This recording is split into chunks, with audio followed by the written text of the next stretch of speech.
grabación. Vamos a admitir a la gente que está waiting.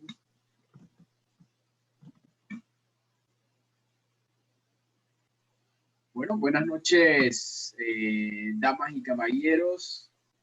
Bueno, más damas que bueno, estamos even. En la noche de hoy, miércoles 8 de julio, nos acompaña por segunda vez Ariel, gran amigo de la casa, escritor, abogado, yo diría que hasta empresario también. Y bueno, el día de hoy vamos a seguir, digamos, con una temática que tiene que ver mucho con la historia afro de Panamá. Hoy va a ser un tema más, digamos, un formato más tertulia, porque Ariel, ustedes y yo vamos a ir intercambiando algunas impresiones, digamos, siguiendo la línea de la historia que Ariel tiene para contarnos el día de hoy. Pero sí, es bastante, como quien dice, holgado el formato de hoy. Entonces, como les había mencionado, Solange, bueno, aparentemente hay algunas personas que están tratando de entrar y no tienen, como que se les está dificultando. Una de las cosas que le pedí a Ariel, y bienvenido Ariel, era que nos explicara. Ariel es una de las personas que está liderando el proyecto en Bocas del Toro, en Isla Colón específicamente, acerca del mural de Louis Russell. Me gustaría, para comenzar esta conversación, Ariel, que nos deje un poquito de luces de cómo surgió este proyecto, por qué Louis Russell, por qué Isla Colón. Algunas de estas preguntas son como, se caen de su peso, pero para aquellas personas que nos ven por primera vez, están con nosotros, no conocen a Louis Russell y su relación con Isla Colón. Bienvenido, Ariel. Gracias, Rob. Como siempre, un placer acompañarte, ¿no?, en estas reuniones, en estas conversaciones. Como bien lo mencionas, estamos en proceso de elaboración de un magnífico mural aquí en Bocas del Toro, en homenaje a la figura de Louis Carl Russell Masur.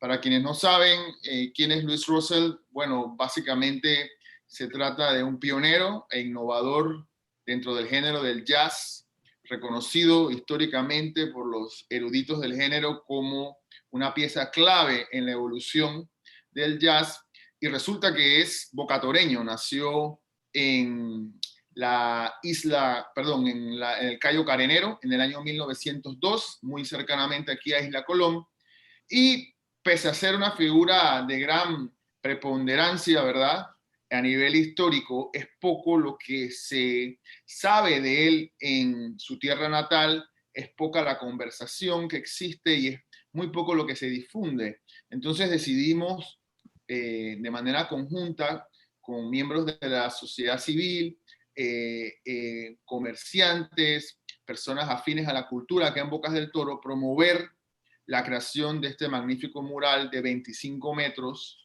que está siendo confeccionado por el artista Sergio Smith, que tiene un alias artístico que es Matt Magos. Pueden buscarlo en Instagram. Su obra es espectacular y la verdad que lo que está haciendo después de solamente 5 días de trabajo es espectacular. Estamos muy contentos con el desarrollo de la iniciativa.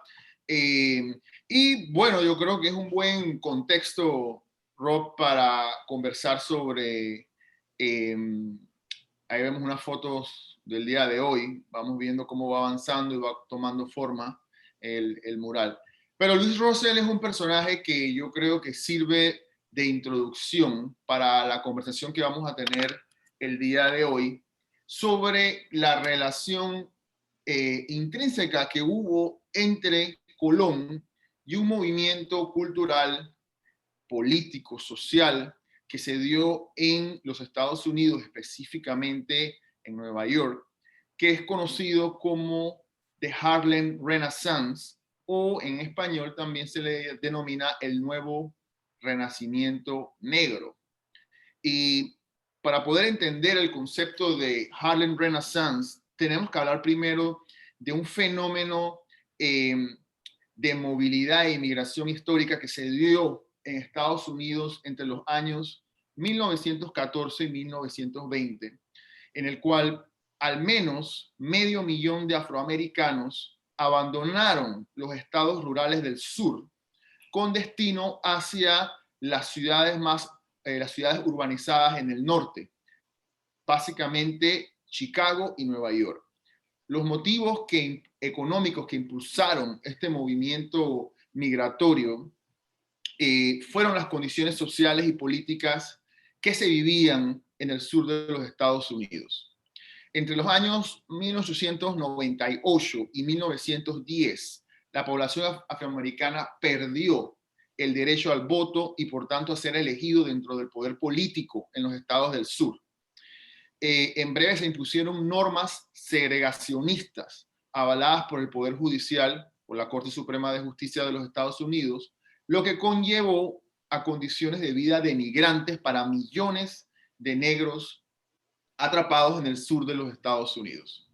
Entonces, una manera de escapar esta situación fue emigrar hacia los estados del norte, donde había una tolerancia mayor con respecto a los afrodescendientes y sus derechos. Recordemos entonces todo el tema del Jim Crow y la segregación que se dio en el sur de los Estados Unidos. Al ubicarse, al emigrar hacia estos estados del norte, el afroamericano empieza a mirar hacia adentro y empieza a construir, sobre todo en Nueva York, un movimiento cultural y político que está, digamos, definido por un concepto que fue ideado o producido por un intelectual que se llamaba Alain Locke. Esto fue en el año 1925 y ese concepto es el de The New Negro. Se trataba en realidad, en ese momento, de New Negro, de un compilado, una antología de ensayos, poesía, ficción, escritos por autores negros durante la segunda década del siglo XX, es decir, los años 20. Un evento que marca el lanzamiento, ¿verdad?, de un proceso intelectual y cultural que se conocería como el Harlem Renaissance. Esa obra de New Negro sirvió para acuñar un término que describió la nueva identidad de los afrodescendientes en Norteamérica.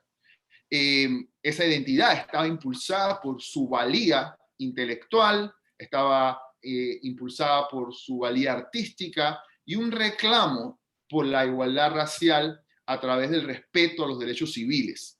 La recopilación esta de New Negro que menciono incluía trabajos de artistas como Countee Cullen, Langston Hughes, Zora Neale Hurston y dos afrocaribeños, uno de ellos Claude McKay y el otro Eric Warlon. Entonces ustedes se preguntarán qué tiene que ver todo esto que yo acabo de decir con la ciudad de Colón. Colón, como la puerta atlántica del Canal de Panamá, se convirtió en un punto clave, en un puerto internacional que veía diariamente hacer tránsito vapores entre el puerto de Nueva York y la ciudad de Colón.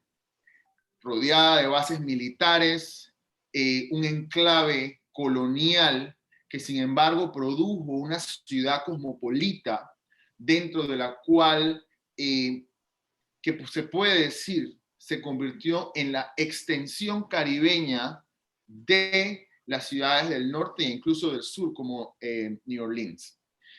Digo que era la extensión caribeña porque no solamente se convirtió en un punto de tránsito, sino en un conclave donde se vieron las caras inmigrantes afrocaribeños de las islas del Caribe británico, del Caribe francés, pero también norteamericanos, inmigrantes del sur de los Estados Unidos y también del propio Nueva York, además de europeos y otras nacionalidades, obviamente los norteamericanos blancos incluidos. Colón, en ese proceso de ebullición, también produjo o acogió a ciertas figuras que terminarían de alguna manera u otra influyendo en ese movimiento del Harlem Renaissance. Comenzamos hablando de Louis Russell.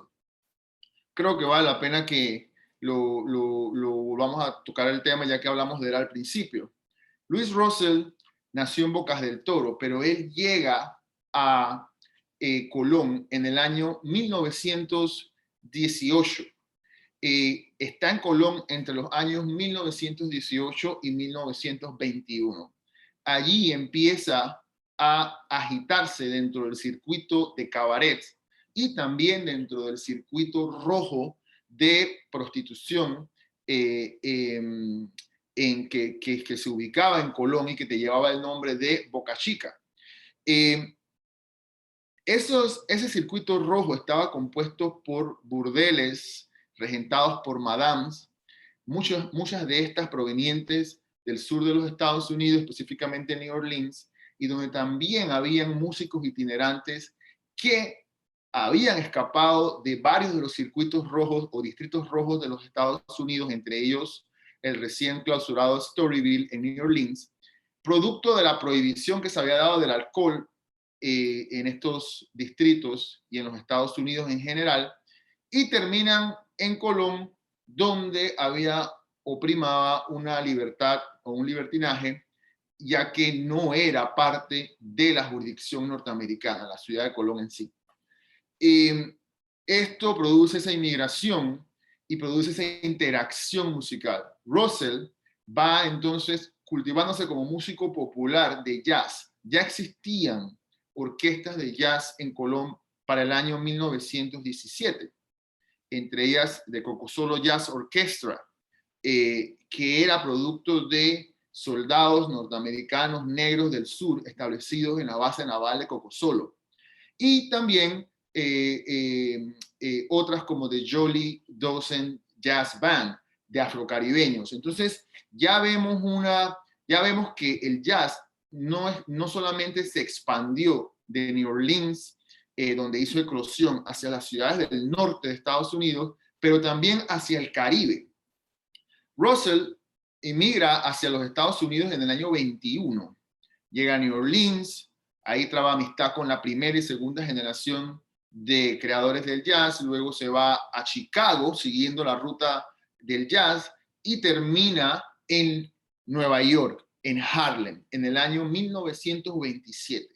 Allí logra montar una orquesta dentro de este universo creativo del afroamericano, y esa orquesta, sus grabaciones entre el año 1929 y 1931 son consideradas por los historiadores como un hito dentro de la evolución del jazz, ya que crea las bases de lo que se conoce como la gran orquesta o la música swing o el swing. Entonces, que a la postre termina siendo la música popular norteamericana de los años 30 y 40. Entonces vemos cómo Russell se integra a ese Harlem Renaissance, aportando, ¿verdad?, su creatividad y su música. Y es el primero de los colonenses, por decirlo así. Yo lo llamo colonense porque aunque no nació en Colón, pasó por Colón y se formó musicalmente en Colón, es bocatoreño, pero en este caso estamos viendo la relación entre Colón y el Harlem Renaissance. Russell fue uno de los grandes aportes del Caribe al Harlem Renaissance, pero no fue el único. Dentro de estos escritores que publicaron un ensayo dentro del The New Negro de Alan Loic, estaba él se llamaba a sí mismo colonense, de nombre Eric Walron, aunque en realidad Walron era proveniente de Guyana, luego pasó unos años de su juventud en Barbados y termina muy temprano en su niñez en Colón, producto de la inmigración de sus padres hacia esa ciudad. Walron nació en el año 1885. Llegó a ser una de las figuras más destacadas de este emergente movimiento literario de Harlem. su publicación en el año 1926 de un compendio de historias cortas, su única publicación, denominada Tropic Death, le valieron gran aclamación entre sus pares y la crítica en los Estados Unidos.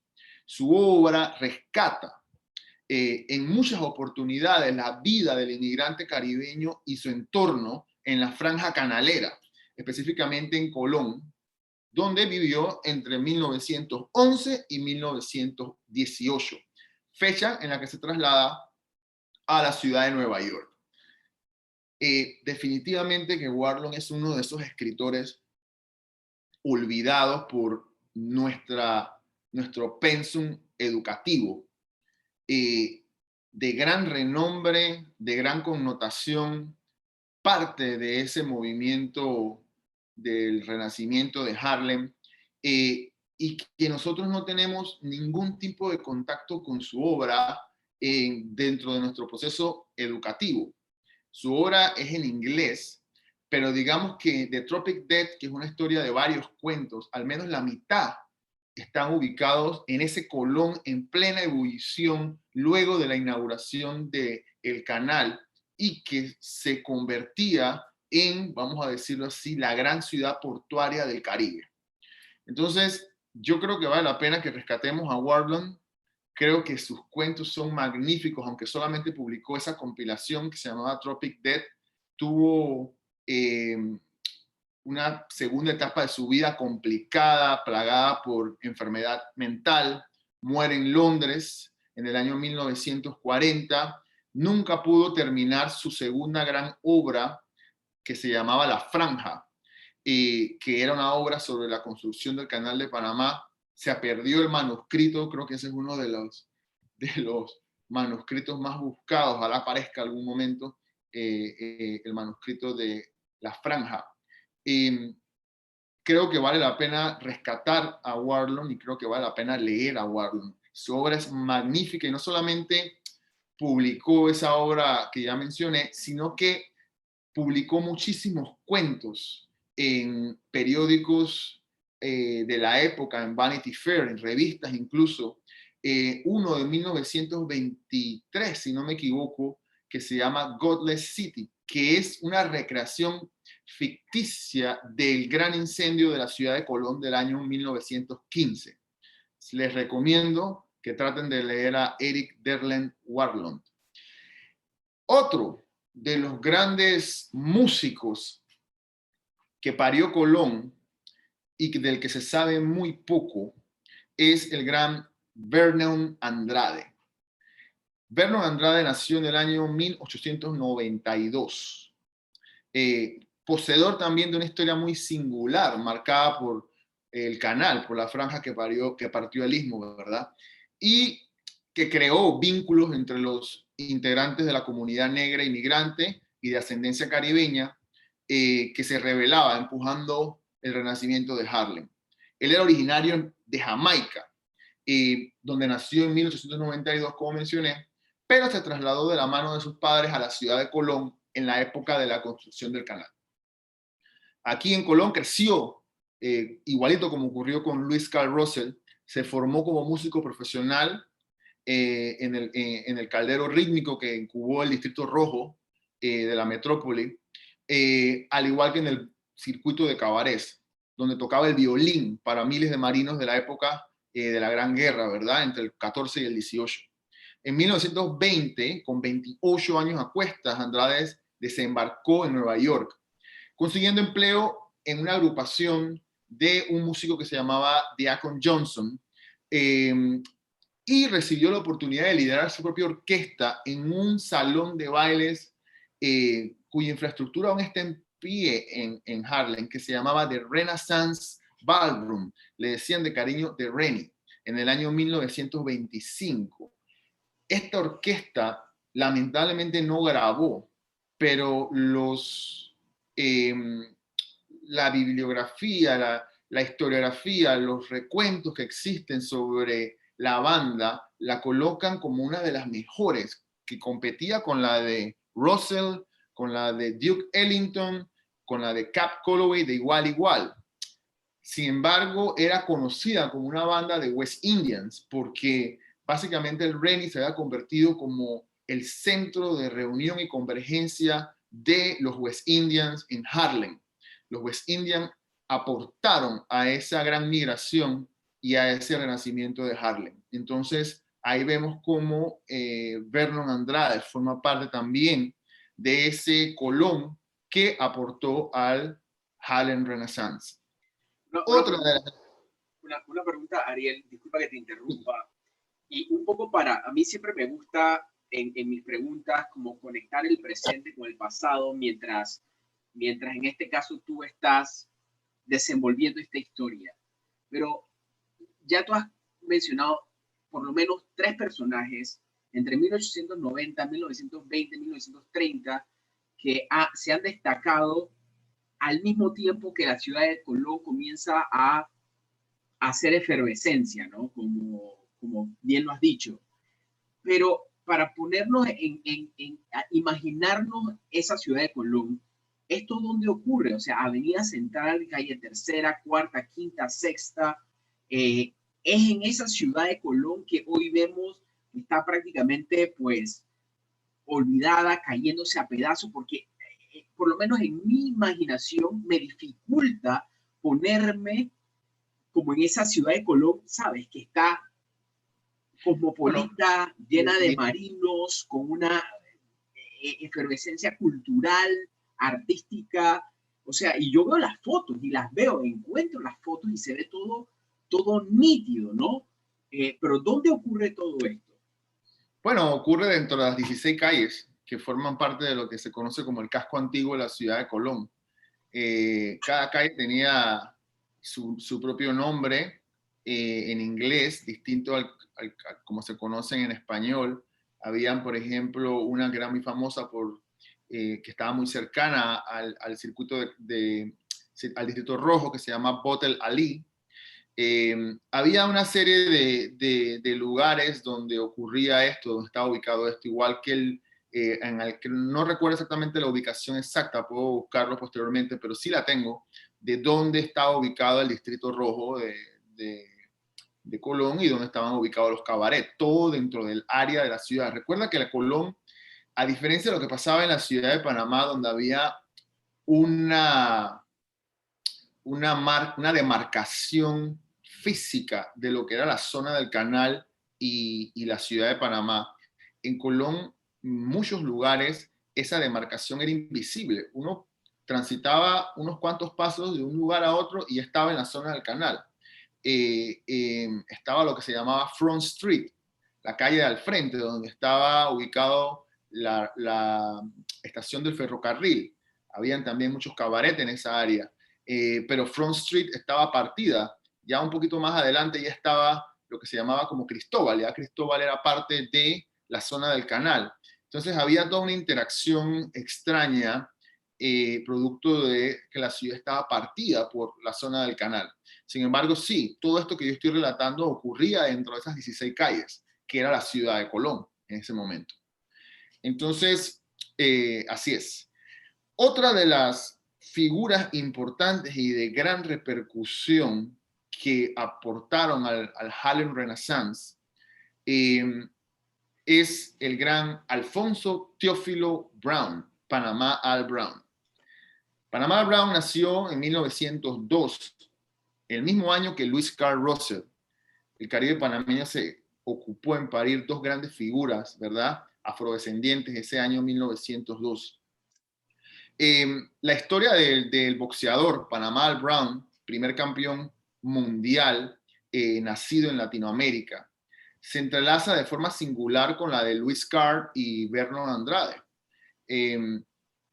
Su alumbramiento en el Caribe panameño es producto de la polifacética inmigración negra que se erigió como pilar dentro de una sociedad cosmopolita y diversa, receptora de una pleyada de culturas que terminarían incubando sus talentos. El papá de Alfonso era un esclavo liberado de Tennessee, que logró abandonar el sur norteamericano para sumarse al ambicioso proyecto de construcción del canal francés. Su madre venía de Martinica y llegó al Istmo en las mismas circunstancias, ¿no? Colón le brindó a Panamá Brown muchísimas oportunidades. O sea, uno puede pensar, digamos, siguiendo la narrativa de que sí, es cierto, era producto de un hogar humilde, pobre. Sin embargo, ya a sus 17 años, Al Brown había terminado su escuela secundaria, hablaba a la perfección francés, inglés y español, y esto fue mucho antes de dedicarse al boxeo. Se desempeñaba como asistente de un bufete de abogados que se llamaba Reed y Aispuru. Y después trabajó incluso en la oficina del capitán del puerto de Cristóbal. En su tiempo libre, dicen que Brown organizó una escuela de baile donde enseñaba One Step, que era uno de los bailes de la época, y Foxtrot, y otros estilos, ¿verdad? Que eran básicamente producto del jazz y de los ritmos modernistas que llegaban a Colón y que se desarrollaron e incubaron e hicieron también eclosión en Colón. A pesar de todos sus talentos, se inclinó por el boxeo, donde era un fenómeno, y en el año 1922, un año después de la partida de Louis Carr a New Orleans, el gran Panamá Brown llega a Estados Unidos, a Harlem, donde inicia su carrera profesional en los Estados Unidos. Allí en Harlem es también reconocido como uno de los grandes miembros de esa comunidad fiestera, ¿verdad? De los años 20. Le encantaban los clubes nocturnos. Luego de establecerse allí y después de algunos años de exitosa campaña, emigró a Europa, a Francia, para convertirse después en el año 1929 en campeón mundial de peso gallo, el primero de la historia. El papá de Brown se llamaba Horace Brown y, como dije, llegó a Colón luego de emigrar del sur de los Estados Unidos, y su mamá se llamaba Esther Daly, y que había nacido en Colón, pero sus papás eran inmigrantes del Caribe francés, por eso que hablaba 3 idiomas. Reconocido también en Harlem como parte de ese renacimiento, de ese movimiento, ¿verdad? Que de alguna manera u otra inmortalizó al afroamericano, pero que también Al Brown no se detuvo allí. Se convirtió posteriormente en musa de la intelectualidad europea, del movimiento avant-garde, de los dadaístas, entre otros, como el gran Jean Cocteau, quien incluso se dice fue por algunos años su pareja sentimental. Entonces vemos como otra gran figura, ¿verdad?, que pasa por Colón, logra convertirse en una gran figura del Harlem Renaissance. Un último ejemplo, que no es de menor importancia, tiene que ver con Amy Ashwood. Ustedes se preguntarán quién es Amy Ashwood.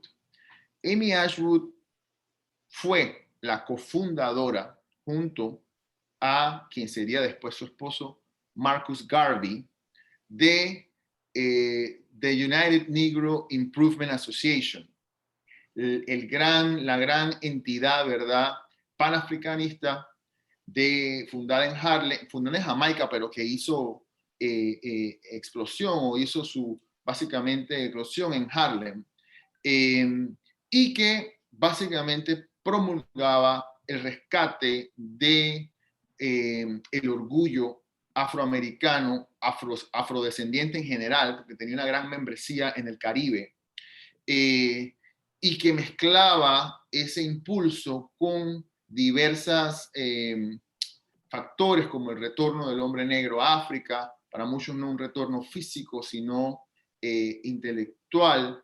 espiritual.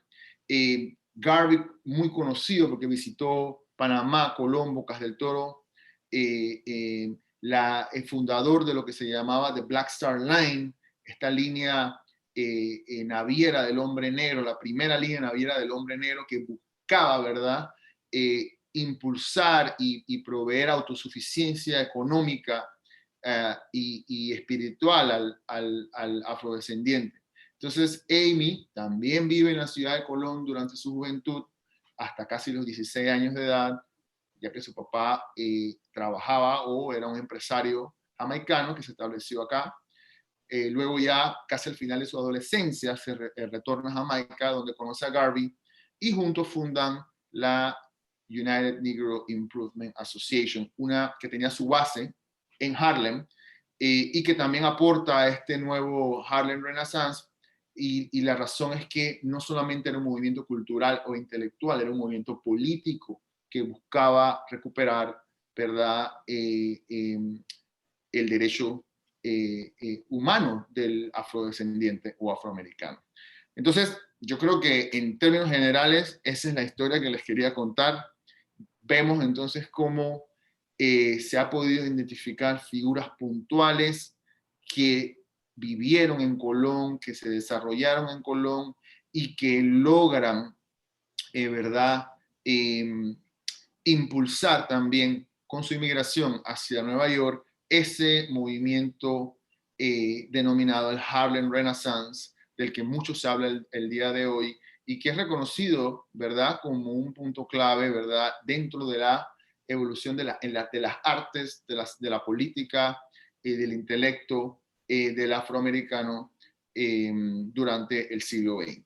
Si tienen alguna pregunta. Y del deporte, ¿no? Porque Panama Brown pues puso por primera vez en un pedestal a Panamá como cuna del boxeo, conquistando ese primer título para Panamá a nivel regional. Creo que va por ahí la historia, ¿no?, de Panama Brown. Sí, es correcto, pero digo, ¿no? Brown era mucho más que un atleta, ¿no? Un boxeador, correcto, sí. Era toda una personalidad, ¿no? Dentro de ese ambiente, ¿no? Como te dije, de alguna manera u otra termina convirtiéndose en una musa para los intelectuales europeos, quienes realizan una gran producción artística en torno a su figura. Esta producción artística va desde las artes plásticas hasta la literatura, es objeto de varios libros, inclusive una novela por Stefano Giacomuzzi, un profesor de la Universidad de Turín, su gran biografía. Hay innumerable cantidad de elementos artísticos que giran en torno a la figura de Brown. Sí. Ariel, tal vez mi pregunta salga un poquito del contexto, digamos, el periodo histórico en el que comprendiste de 1890 a prácticamente 1920, 1930. Pero dentro de ese contexto, ¿qué tú crees que hayas podido identificar, leer, interpretar, analizar, concluir, que fueron los elementos que produjeron en estas personas y posiblemente hubo otros colonenses que todavía no conocemos los nombres, que tuvieron, digamos, también estas repercusiones tanto locales como fuera del contexto panameño? ¿Qué pasaba? Tal vez la pregunta sea un poquito como obvia, pero ¿qué pasaba en Colón? Es interesante, lo entiendo, ¿no? Porque si de nuestra perspectiva actual analizamos Colón, pero ¿qué pasaba allá, no? Exacto. Bueno, empezamos diciendo, es por la parte que empecé, ¿no? Colón era un puerto internacional, era probablemente la ciudad caribeña con mayor contacto producto del tránsito de vapores con Europa y con el sur de los Estados Unidos, igual que con las ciudades del norte como Nueva York. Había innumerable cantidad de líneas navieras. El tránsito entre Nueva York y Colón creo que demoraba 5 días. Existen, por ejemplo, he encontrado, por ejemplo, datos que hablan de músicos itinerantes de New Orleans que llegaban a Colón. Entonces, es producto de estas interacciones.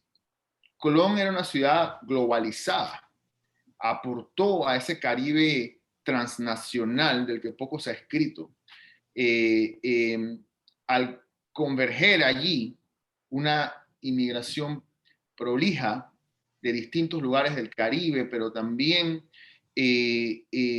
al ser receptora de esa vorágine creativa, cultural, musical, que era producto o que se incubó en las ciudades del sur de los Estados Unidos y luego al norte, yo creo que Colón básicamente se convirtió en eso, en un caldero étnico, cultural, producto de la interacción de múltiples nacionalidades de la inmigración y del dinero que corría allí. Era una ciudad muy rica, obviamente también, producto de las bases militares y todo lo que eso traía y aportaba a la economía, el tránsito de los buques a través del canal, siendo el puerto atlántico por excelencia, el ferrocarril, era una ciudad globalizada a principios del siglo XX. Ahora, entonces, pues eso no está sucediendo en estos momentos, o qué pasó, y ahí es donde sale un poquito de contexto, pero eso es parte de digamos, es una de las cosas que nosotros tenemos como objetivo dentro de las tertulias, porque no es solamente contar la historia, sino contar la historia y preguntarnos, pero ¿por qué eso que se nos está revelando, en este caso a través de Ariel, de sus investigaciones, por qué es importante hoy? ¿Por qué Colón está ahora mismo, y no solamente Colón, puede estar pasando en cualquier otra región de nuestro país? Mira, lo que está pasando en Colón, en la ciudad de Colón, en las 16 calles, en el casco antiguo de Colón. No hablemos de... Colón sigue siendo un bastión dentro del engranaje globalizado del comercio, por sus puertos, por el canal, por el movimiento de contenedores a través del ferrocarril.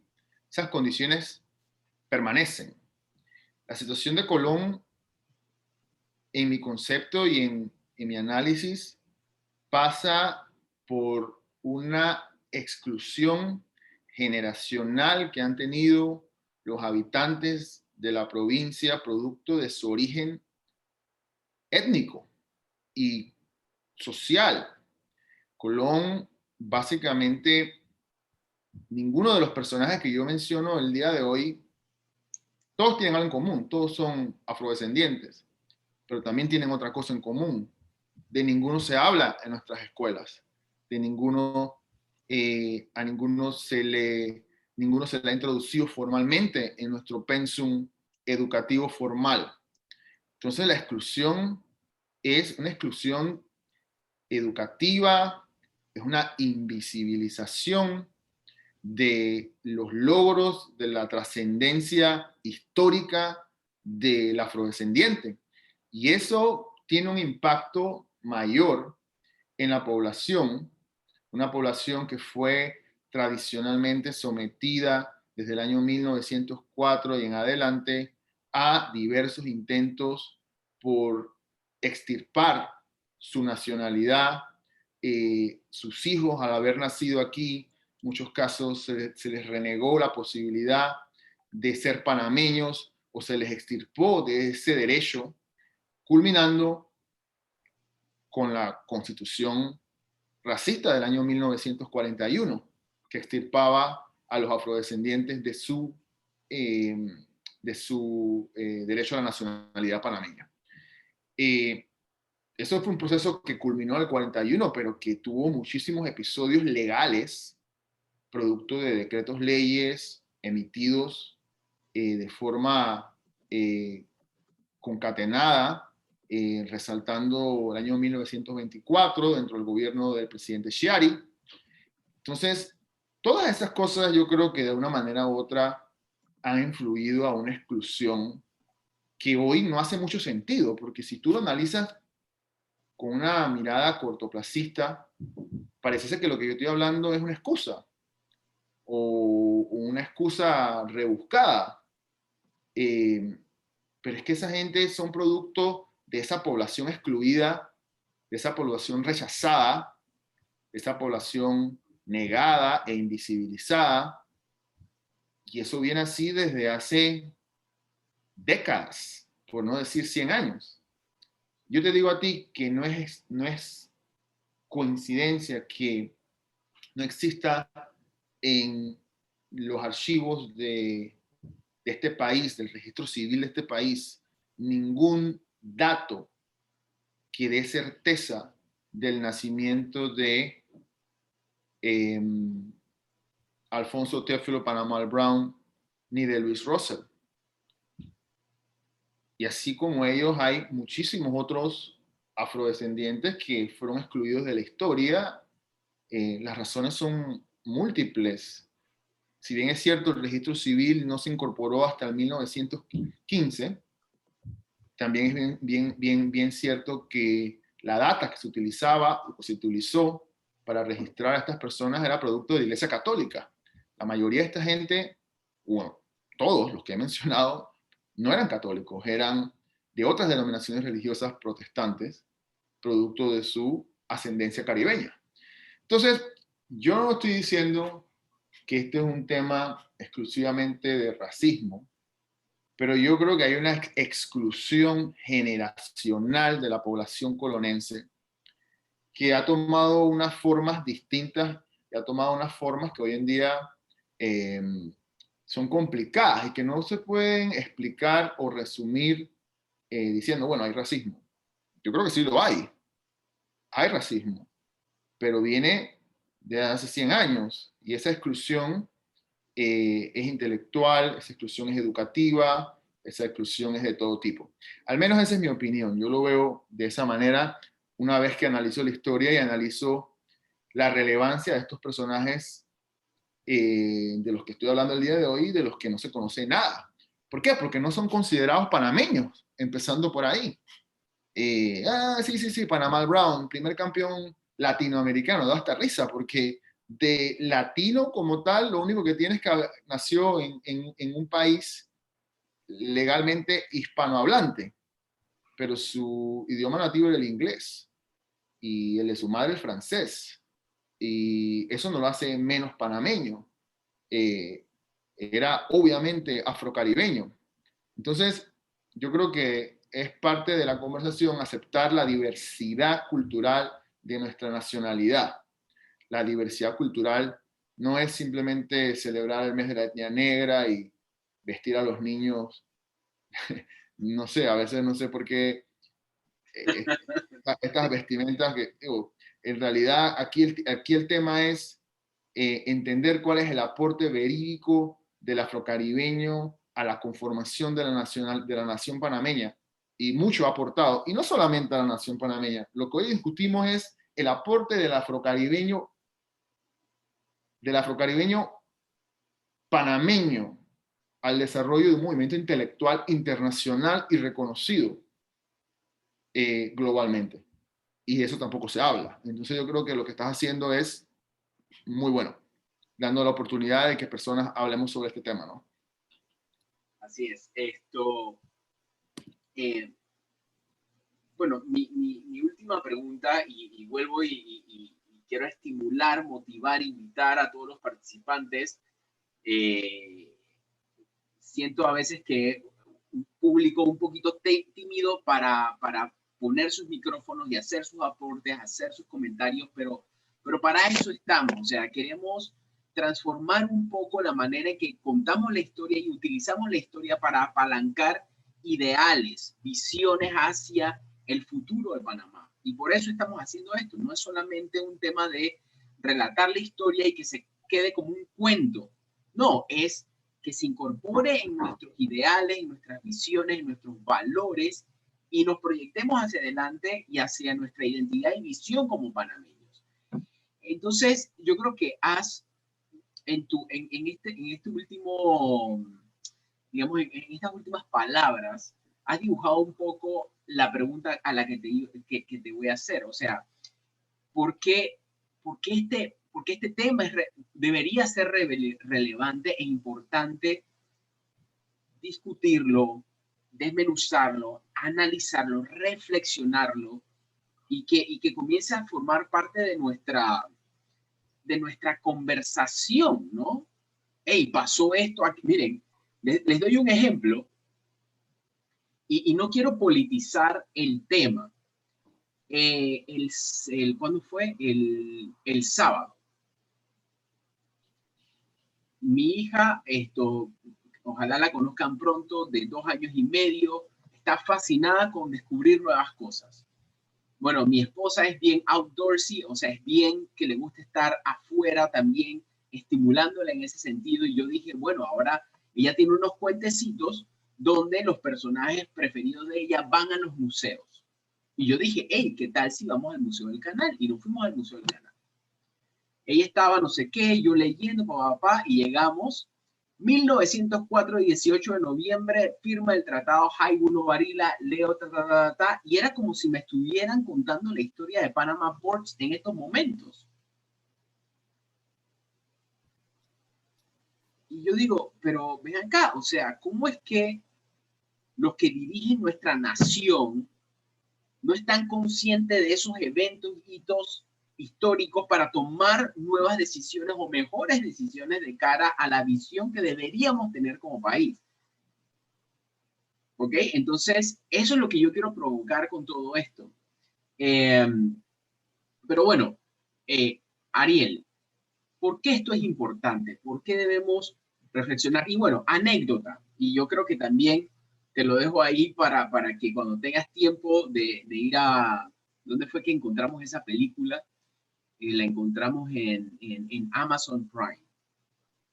Estábamos por ahí, ya zona del canal, 1920, 30, por ahí, estábamos leyendo acerca de los aportes de los Sonians a la cultura panameña. Y entonces había una pared que hablaba acerca de musicales y cinematografía. Y había una película, que realmente era un musical que Paramount Pictures convirtió en una película que se llama Panama Hattie. Panama Hattie. Sí. Panama Hattie. Bueno, nosotros vimos la película, creo que esa misma noche él y yo, y nosotros esperábamos, porque se desenvolvía precisamente en Colón, pero el dibujo de la zona de Colón, o por lo menos los personajes, eran todos blancos. Y la trama de la película es cómo estos tres marinos de la Marina de Estados Unidos salvan al canal de un posible bombardeo. Pero o sea, la ciudad, los marinos, todos eran blancos. Las Sí, únicas bueno, tres, estás hablando del Hollywood de los 40, ¿no? También segregado, ¿no? exactamente, Eh, pero, exactamente. pero lo que te quiero contar es que eso de Panama Hattie es bueno que lo mencionas. Panama Hattie se inspira en una inmigrante nacida en Nebraska, pero que hizo carrera en New Orleans. Su nombre era Mamie Lee Kelly. Mamie Lee Kelly llega a Colón en el año 1915 como una bailarina de vaudeville y muy tempranamente, a partir del año 17, abre su propio cabaret. Se llamaba The Entertainers Cabaret. Muy conectada con los americanos, tiene su cabaret, obviamente de audiencias blancas, pero los músicos eran negros. Y estos músicos, estas bandas de jazz, ella las traía tanto de Nueva York como de New Orleans. Entonces Mamie Kelly juega un papel primordial en la expansión del jazz hacia el Caribe, muy temprano. Estamos hablando de que la palabra jazz comienza a ser utilizada para definir un género musical como en el 15. Ya para 1917, Mamie Lee Kelly estaba trayendo bandas de New Orleans y de Nueva York, bandas de jazz hacia Colón, lo que la convierte en una facilitadora de la expansión del jazz hacia el Caribe. La retroalimentación, porque el jazz es producto también de muchas influencias caribeñas y de ritmos afrocaribeños. Después de allí, ella se muda a la Plaza 5 de Mayo, donde abre un cabaret en la Plaza 5 de Mayo que se llamaba Kelly's. Ese cabaret fue por muchos, muchos años el principal cabaret del trópico. El edificio se quemó, pero aún está en pie. Queda en toda la Plaza 5 de Mayo, al lado del infame Dynasty, creo que se llama. Dynasty. Y ahí está el edificio aún de lo que fue el Kelly's Cabaret. Y entonces este productor de musicales de Broadway la conoce y se inspira en ella para crear Panama Hattie. Entonces, bueno, creo que era relevante porque es parte de la historia que estábamos conversando, ¿no? de la interacción entre Colón y Nueva York. Sí, entonces, bueno, para terminar, ¿cuál tú crees que para hacer el desenlace, la importancia o significado que deberíamos llevarnos de todo este Harlem Renaissance para reflexionar de aquí en adelante? O sea, nuestra actitud frente a la historia, nuestra actitud frente a hacia nuestra identidad, hacia el legado cultural, hacia la búsqueda de nuestro patrimonio. Pero yo creo que hay varias conclusiones. Número uno, que el Caribe panameño estaba globalizado a principios del siglo XX y que hubo una transnacionalidad de la que fueron parte figuras claves quienes pasaron por Colón. Esas figuras contribuyeron a movimientos culturales e intelectuales a principios del siglo XX que hoy en día son reconocidos internacionalmente y académicamente como puntos cúspides en la intelectualidad afroamericana. Entonces, yo creo que el entender que hubo personajes colonenses que aportaron a ese movimiento yo creo que nos obliga y obliga también a las autoridades educativas a reevaluar su pensum académico, su pensum educativo para integrarlas a ese pensum formal de manera tal de que sean conocidos y que dejen de ser invisibilizados, porque son tan panameños como cualquier otro del que se habla y sus aportes son igual o aún más relevantes que el de muchos otros. Y esto no es una lucha racial porque no es el objetivo, pero hay que aceptar la realidad y el hecho de que estos personajes de los que hablamos hoy están invisibilizados por la historia en nuestro país y por eso creo que vale la pena las actividades como las que estamos llevando a cabo, la del mural de Louis Russell, porque de una manera u otra crean o visibilizan a estos personajes de la historia que son de gran importancia, ¿no? Bueno, y ahora que mencionaste otra vez el mural de Louis Russell, olvídense de lo que está a mano derecha. Quiero que vean la pared del gimnasio de Isla Colón. Son 25 metros de largo. En total son 79 metros cuadrados de mural que están dedicados a esta figura. Y este es un poco el proceso de la elaboración que el artista panameño Matt Magos, es panameño, ¿no? Ariel. Es correcto, sí, sí, sí, panameño, Sí, 100%. está haciendo en homenaje a Louis Russell. Y miren, el producto final es el mural.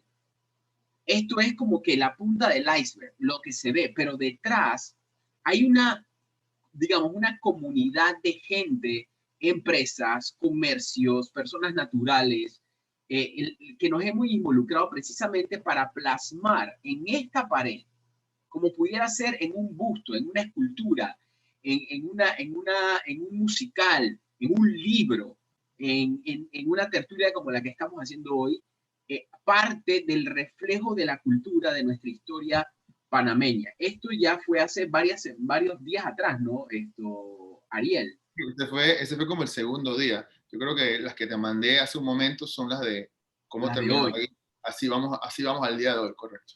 Fresquecitas, esto es como vamos el día de hoy y vamos porque pues gracias a sus contribuciones, LifeWalk está haciendo posible también esto junto a muchas otras personas y comercios y empresas y marcas asociadas. Así que no se olviden también, ya para terminar, bueno, voy a darle la palabra a la señora Ana, que, que, que alzó la manito ahí, señora Ana. Señora Ana. Sí, sí. Perdón. Buenas noches. Bueno, el mural está quedando excelente, pero creo que debieran darle docencia a la población de Bocas del Toro donde se está haciendo el mural, para que no venga un loco por ahí y llene eso de grafitis y que no le gusta y bueno, amaneció y pintó toda la pared, todo lo que se había hecho. Yo creo que debiera darle un poco de docencia a la población de qué es el personaje que se está resaltando ahí para que no venga, como dije anteriormente, alguien por ahí que no le gustó y llena todo de graffiti. Sí, un Buenas ocioso y noches. entonces se ponga más creativo de lo que ya el Sí. mural es.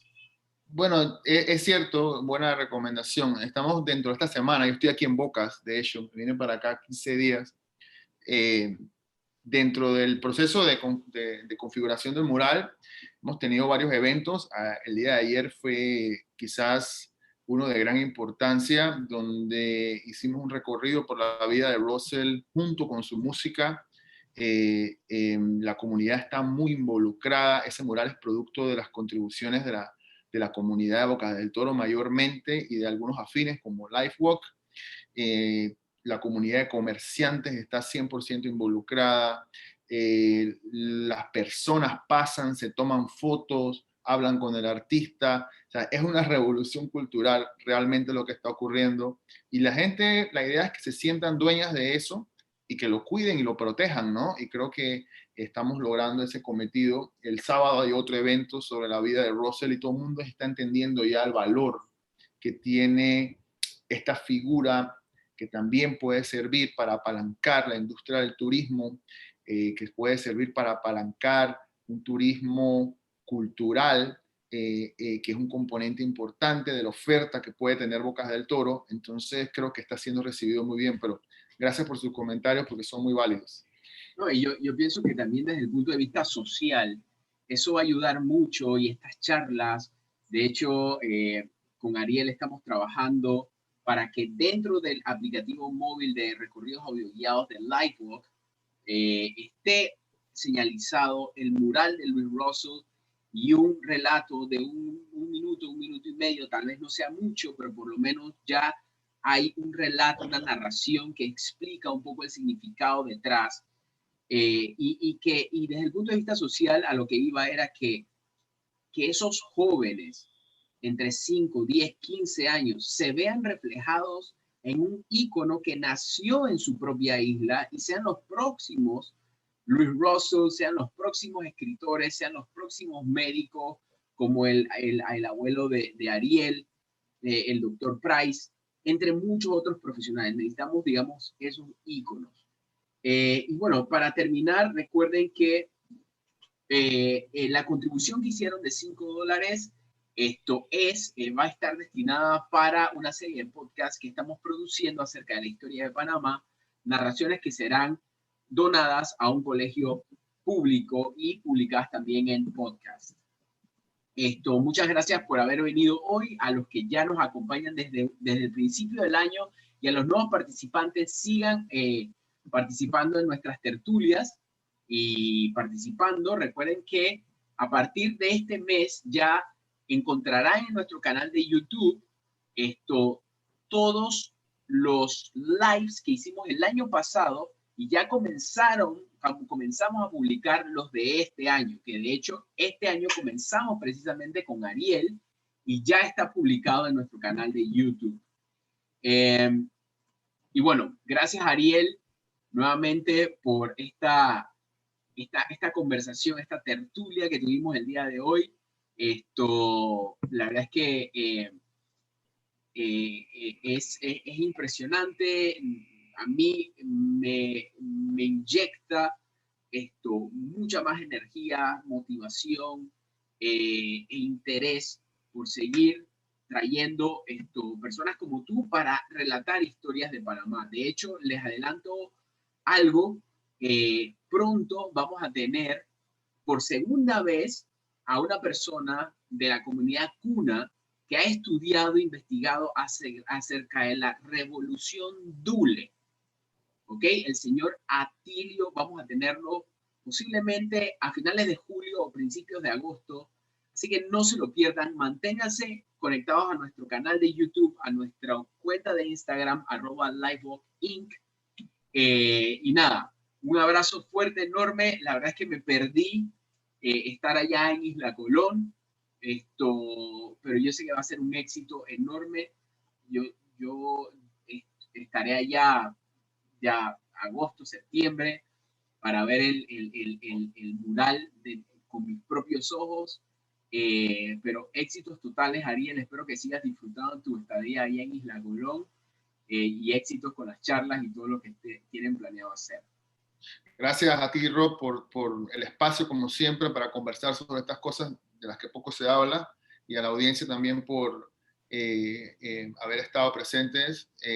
Bueno, ya todos tienen mis contactos, etcétera. Cualquier cosa estamos a la orden. Así que muchas gracias y un placer. Buenas noches. Chao, buenas noches. Gracias, Ariel. Un abrazo.